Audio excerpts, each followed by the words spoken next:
Hello, hello. I'm in Manhattan, and I wanted to show you all, can't zoom in, my favorite view. This is where I enjoy walking in the city. We are on Park Avenue. You can't really see it. But down at the end, it's pretty cool. There are a few buildings right in front of each other, and it creates for a very nice image. Unfortunately, this video does not do it justice. Anyway, I was walking through Central Park and I saw another view that I enjoyed, and I made the mistake of not getting it on the video. So I decided, hey, the other one's coming up, let's get it on video. I'm going to Punta Cana in 2 days. I'm looking forward to that. There are a lot of high stakes tournaments, and life has been hectic but good.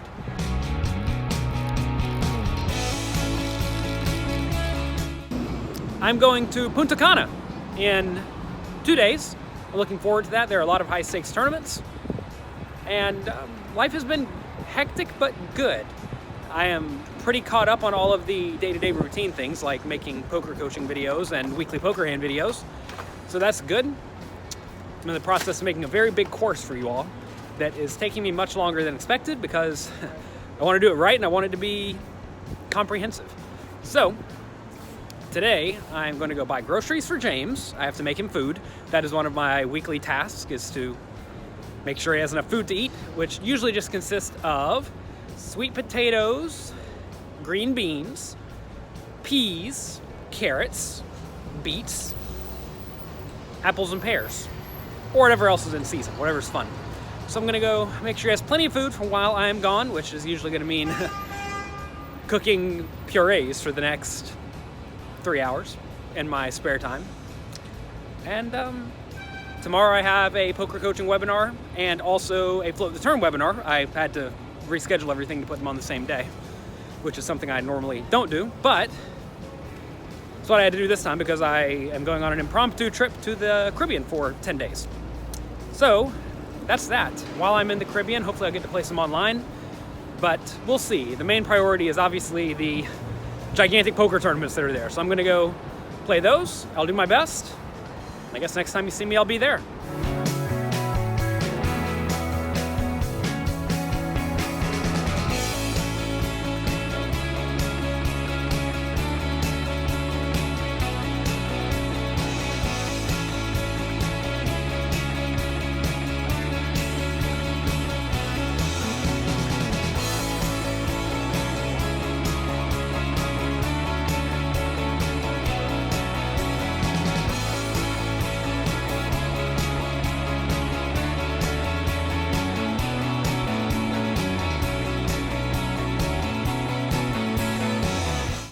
Here we are in the resort. Hello. We have a bathtub that somehow goes into the room.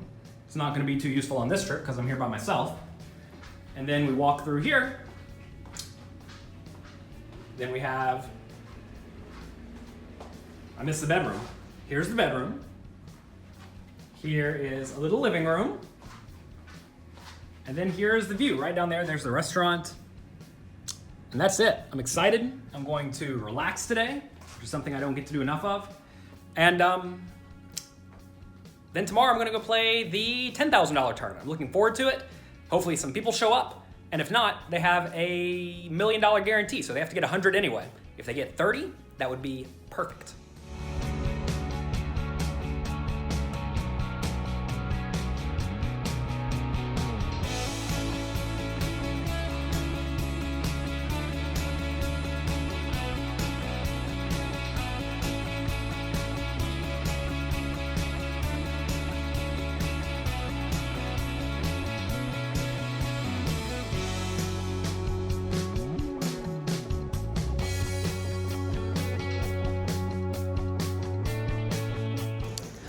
Oh man, the first 2 levels of the $10,000 buy-in tournament have not gone well.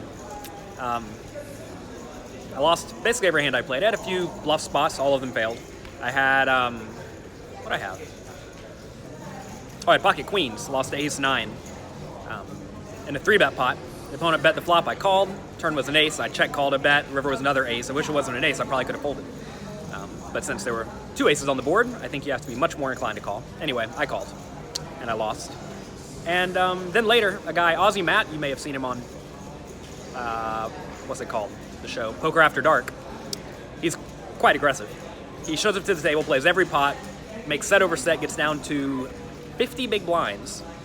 And he was going all in the previous 5 out of 6 hands. I raised under the gun with pocket 4s.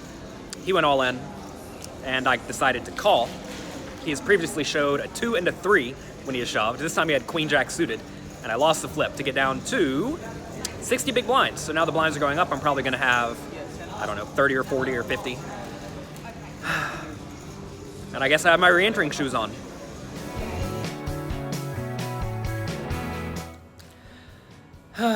Well, I made day 2 of the $10,000 buy-in tournament, which is good. However, I only have 0.7 starting stacks, which is far from where you need to be. The day was pretty rough. I got down to about 0.25 starting stacks. I feel like I played pretty well today. I just played good, somewhat tight, aggressive poker. My table was tough all day. Really, the tournament was tough, much tougher than I was hoping for, so that's a little bit of a bummer.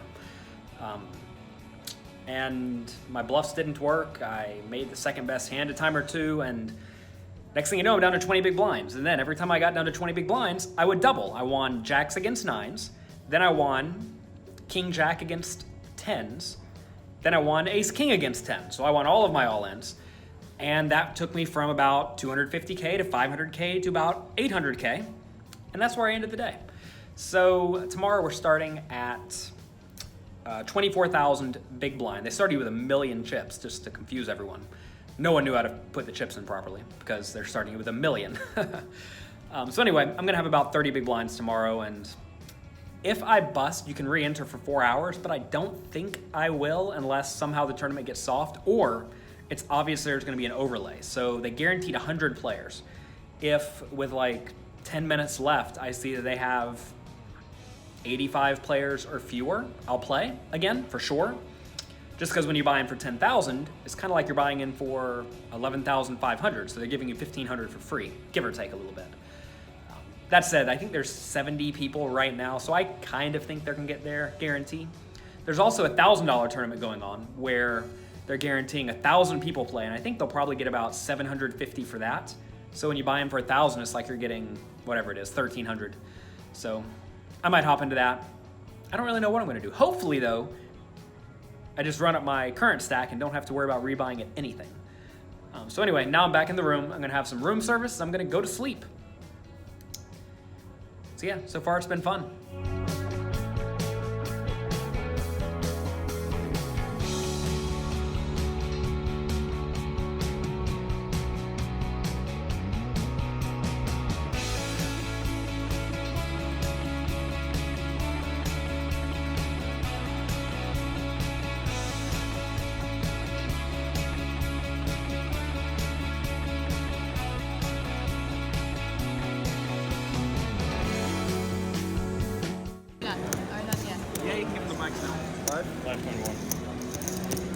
You don't video blog anymore? Occasionally. You want to be on it? Are you doing that right now? Yeah, maybe. Why aren't you speaking? I'm going to do that later. Like it was over. I'll take them. Yeah. You would Huh? be good. Here I am back in the hotel room. Going into day 3, I am somehow the chip leader. Sounds unbelievable, I know. In the $10,000 buy-in tournament, there are 19 players left. I have 3 times average, so that's pretty good. The day started off pretty rough. I made top pair, and it lost to put me down to about 20 big blinds, and from there, I hung around 20 big blinds for a long time. Then, I won a flip against David Peters. I open shoved pocket 6s from the button for, I think, 16 or 17 big blinds, something like that. Maybe I was in the cutoff.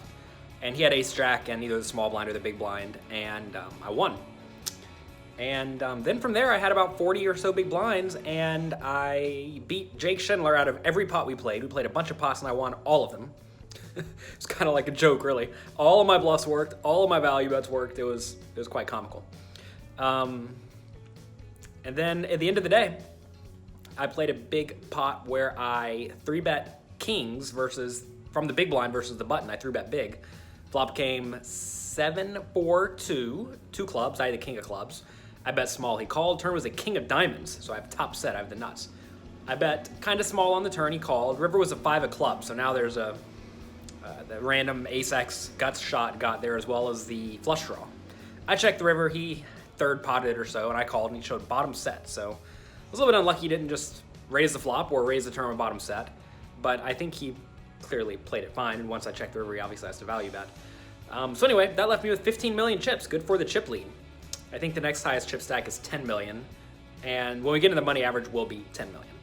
So this is the exact opposite of where I was yesterday going into the day. I think I started today with something like 20 big blinds, or 25 big blinds. Maybe I had a little bit more. I don't even remember. And anyway, now I have a lot of chips. So it's always fun to go from having almost no chips. And I mean, I really did grind the 20 big blind stack for like 7 hours in this tournament so far. So it's been quite a while. And it's nice to get a hold of some chips. Last time I played a high roller and had a lot of chips like this, I lost a big flip on the bubble versus another big stack to put me down to about 25 big blinds, and I snuck into the money. Hopefully that does not happen tomorrow. Hopefully everyone just lets me run them over and everything is nice and pleasant. But I'm just gonna get some rest and show up and play my best tomorrow.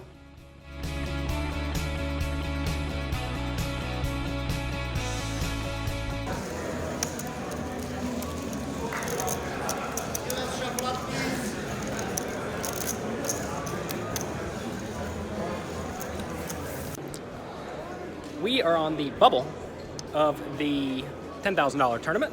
There's the screen right back there. And here's my table.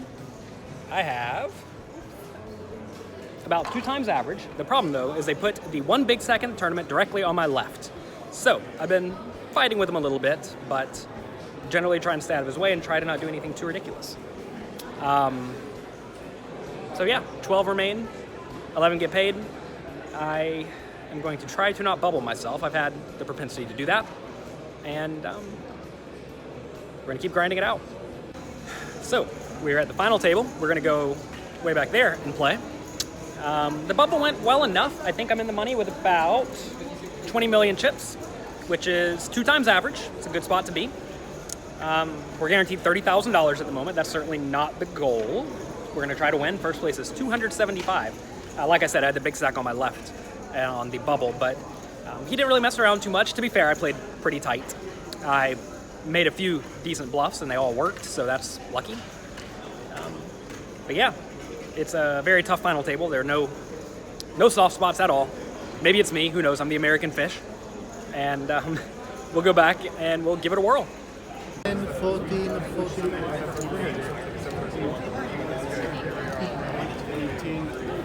5, 18, 6, 7.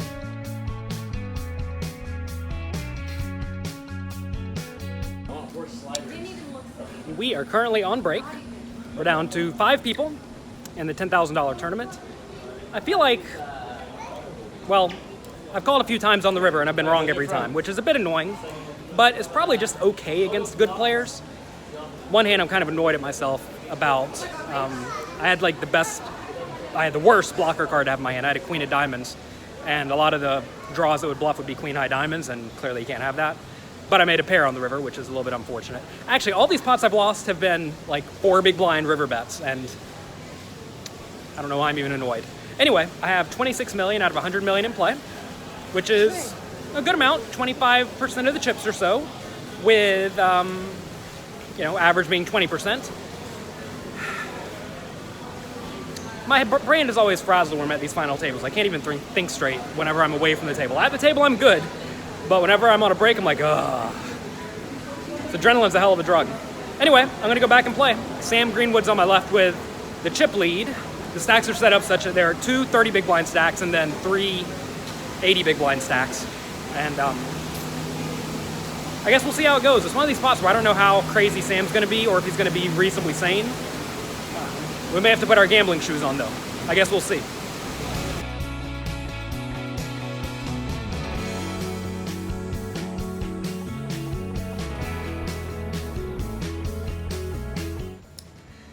Well, I took second place in the $10,000 tournament.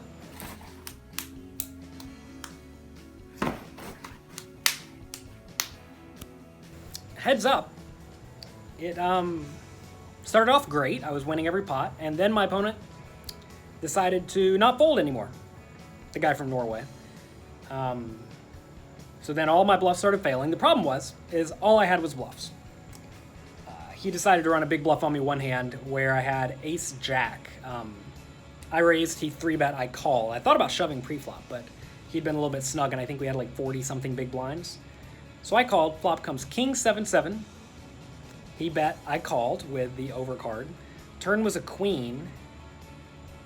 I think it went check-check on the turn. River was another 7, and he blasted it. And I was sitting there thinking, like, man, I think I call here with everything besides ace-jack and ace-10. And unfortunately, I had ace-jack, and he had ace-6, so he bluffed me in that one. What else happens? My friend said I made some good folds, so that's good.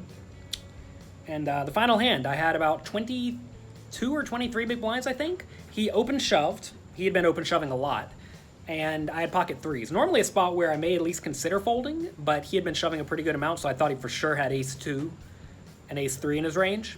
Whereas if he's not shoving so much, maybe he's not playing those hands in that manner. So I called. He had ace-5, so I was close. Seeing ace-5 made me feel much better about the call, as opposed to if he showed up with like ace-jack or something, or pocket sevens. Anyway, he made it straight and I lost. So, overall, I don't know how I feel about my play, because I know I made quite a few quote-unquote bad calls on the river, and I know some of my bluffs just epically failed. So, I'm kind of annoyed. Anyway, I think I got 175,000, not bad. We were playing heads up for 100. I wish I would have made a deal. We made no deal. So that is what it is, 175, 165 profit, I suppose. Tomorrow is the $25,000 tournament. So I'm gonna go get some rest and then play that. It's pretty late, it's like 2:30 a.m. now, so I'm going to go to sleep soon, wake up when I feel like it, and then hop in the 25K. But yeah, if you told me I'd take second place at the beginning of the tournament, I would have been thrilled. But whenever you take second place, especially when you have the chip lead at one point I had, I think, 60% of the chips. There's a car driving by at 2 a.m., another car driving by. Can you see that? Nah. They're down there, I promise. It feels a little bit rough, especially when you have otherwise a pretty good day. Poker tournaments are crazy, man. I want 160K and I'm unhappy. Anyway, I'm gonna get some sleep and I'll feel wonderful in the morning.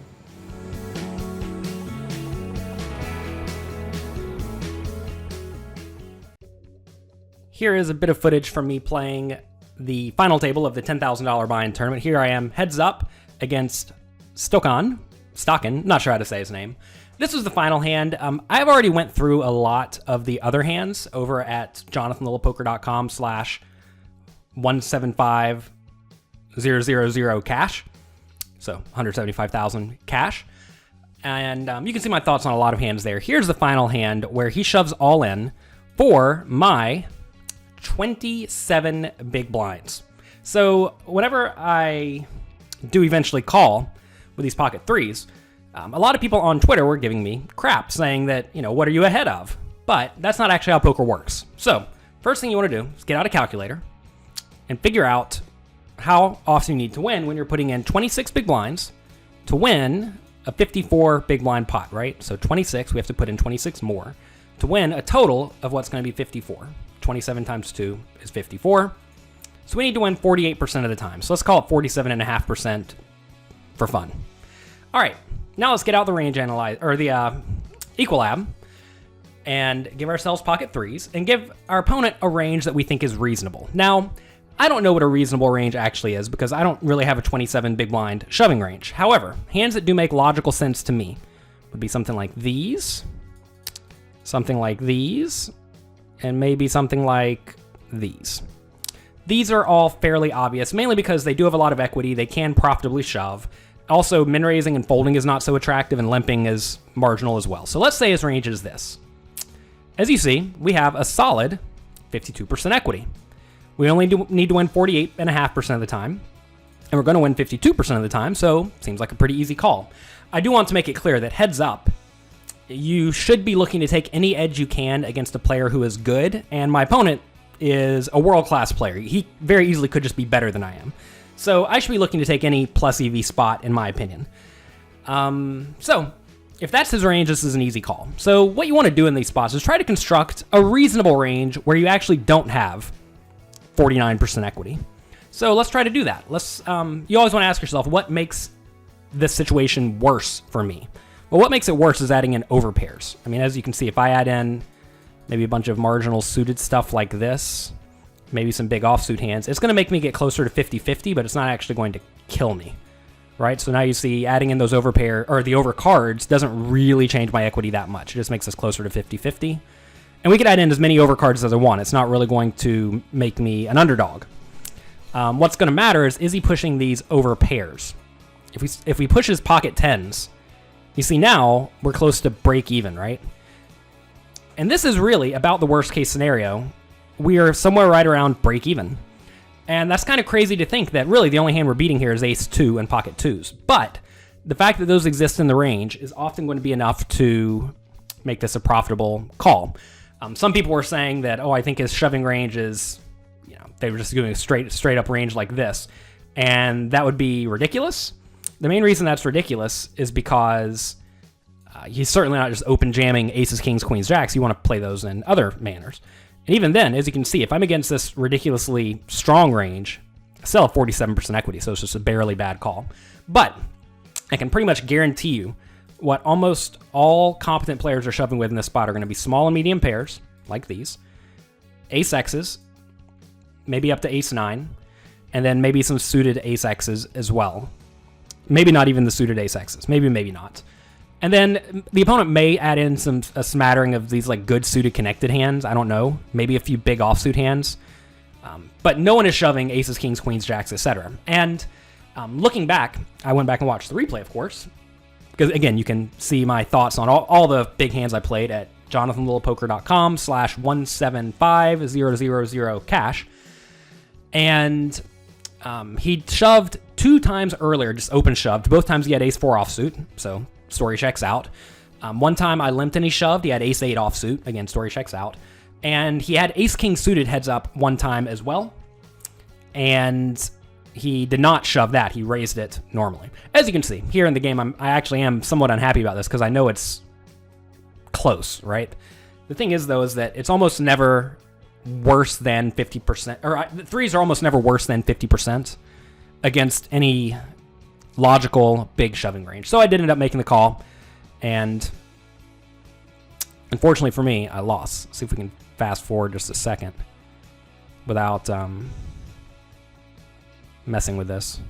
Doesn't look like I can, but never mind. I pop it in there pretty quick. Some people are like, do you think about it so long? And the answer is no. You want to take your time, figure out roughly what your equity is, and go for it. And fortunately for me, I've played enough poker to where I just know this is roughly 50-ish%. And getting pot odds, that's all you need. So flop was clean, turn was a horrible ace, effectively killing me. I needed a 5. Instead, they gave me a set. So if you wanted to complain and say, oh man, I got it all in with a set and I lost. But really, we got it in with a flip and I lost, and I'm very happy with that. All in all, I'm very, very happy with the way I played this final table. I'm actually recording this once I'm back home. I felt quite bad after playing the final table because I knew I made a few calls that turned out to be bad. I made a few folds that turned out to be bad. And the times where I did make the big folds, I really was right near the bottom of my range, and that's just kind of unfortunate. And the times I made the big calls, I had decently strong hands. So heads up, I think I played great. I did lose a few big hands where they were somewhat unlucky. One spot, he just decided to go for it with the 8-6 high, in a spot where I definitely have a lot of full houses, but I didn't that time. And we ended up losing a flip. So all in all, I feel very happy about the way I picked up a lot of the small pots and chipped up at this final table despite not really having too many amazing hands. We did have one setup spot versus Kenny, which was very, very lucky. But beyond that, we just sort of muscle our way up to second place, and I'm pretty happy with it.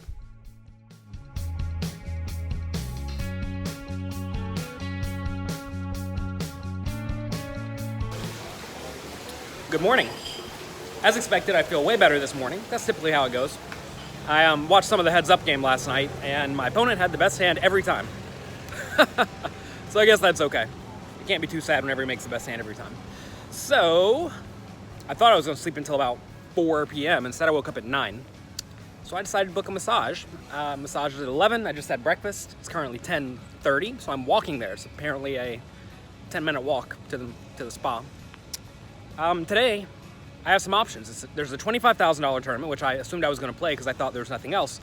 Or there is day 1A out of, I believe, 4 starting days, 2 of which are turbo, of the $5,000 main event. Now, I certainly don't want to miss the main event because it should be a soft tournament because they satellited in a ton of players.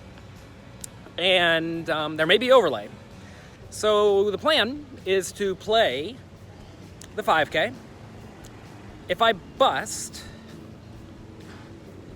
I'll probably get in the 25K if it looks soft. Alternatively, if I show up and the 25K looks amazing, then I'll just play that. So we have 2 options. I don't know which one I'm going to go with. It depends a lot on what the 25K looks like. I was actually told there would be sort of a group of known weak players here at the tournament series for the tournaments. And it turns out none of them were here. So that is going to make me much more inclined to play the 5K. But we'll see.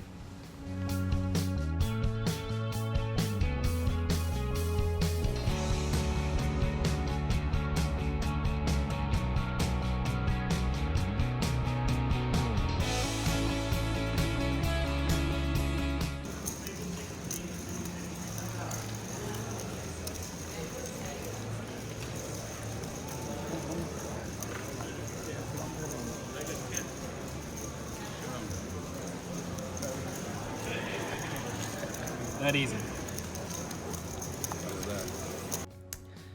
I'm back in the hotel room again. Seems like I'm always either in the poker room or in my hotel room.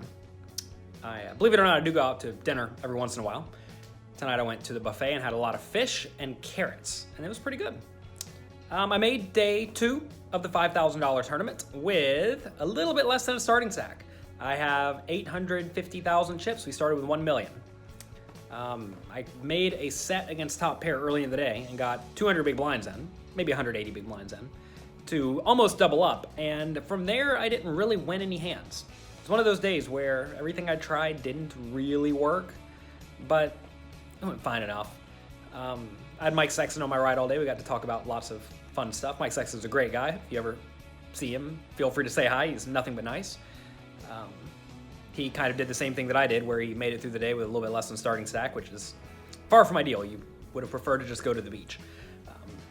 I was also going to consider late registering the $25,000 tournament, but they decided to change the blind levels to 30 minutes instead of 40 minutes. And the way that ended up working out is their registration ended before the day ended in the 5K, which was actually kind of annoying because I wanted to go over there and take a look at it. When I did look at it, though, it was just all good kids, and I wasn't even planning on playing on it unless the field composition somehow changed towards the end of the registration period. But didn't look like a very good tournament. It looked very tough. So we don't have ego problems, so we're going to skip it. It's funny. It's kind of like sometimes whenever people make prop bets, I was talking to Mike Sexton about this. He said that in golf, people will set a line. Let's say you're going to give me 3 strokes on the course, and we play, and I beat you. And then the guy who loses says, "Hey, you want to run it back tomorrow?" And quite often the person who wins will say, "No, I don't want to run it back tomorrow because I think I actually had the worst of it, despite the fact that I won." And in the 10K, it wasn't like a soft tournament by any means, and the 25K, you're kind of running it back the next day, looks worse. So I'm just not going to do it. It's not necessary. I'm playing poker to make money, not to stroke my ego. So anyway, made it through the 5K. Tomorrow is an off day. I'm going to try to go to the beach. I briefly made it to the beach today for about 1 minute after I got a massage, and then I went and played poker. So tomorrow's going to be a relaxation day. I may decide to play online poker. My mouse, here it is, decided to break on me. Clearly the battery works. There's something wrong with the receiver, I think. Anyway, that's not working, and that's going to make playing online poker quite difficult. So I'm pretty annoyed about that, but can't do anything about it. So that's it. Next time you see me, hopefully I have all the chips.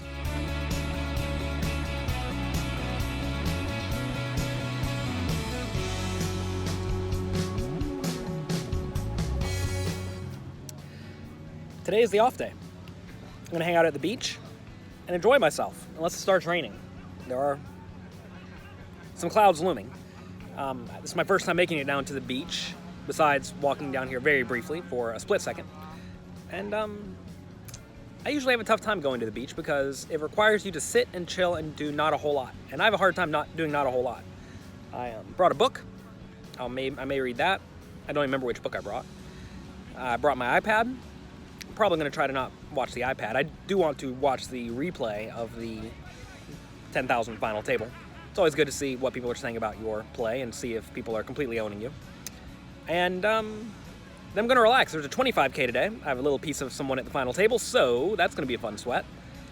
And today's a nice, easy day. Tomorrow is the 5K. I can re-enter for 4 levels. Hopefully that doesn't have to happen, but if it does, we'll have our gambling shoes on.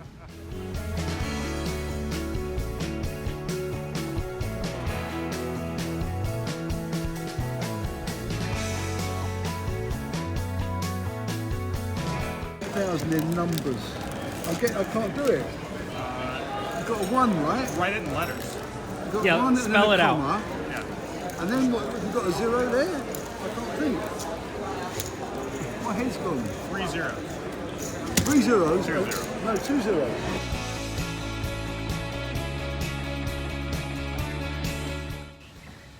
Well, unfortunately, I busted my last bullet in the $5,000 tournament. I had Ace King, pretty good hand, and my opponent had Pocket Kings, which is a better hand, so I lost. All in all, it's a pretty great trip. I think I played a total of 6 tournaments, and we took second in the 10K, so that was great. It's always good to have a good month to round out the year. I know it is only November. I am not really playing any poker in December because I want to be home with my family. I thought I was going to be home basically for the last 3 months of the year. Instead, I was home almost none. So I'm going to be home for the last month. The only little bit of poker I'm going to play is the Chop charity tournament that the World Poker Tour is putting on. That's always a great event, and I'm excited to go there. And my next trip after that will be to the PCA in January. So not a whole lot more poker for me, but I have a lot of projects lined up. I don't know when this will go up, but we had a Black Friday sale for pokercoaching.com that is taking a lot of work, but it's well worth it because all of my students love it, so check out that. And thanks for watching, and I'll see you next time.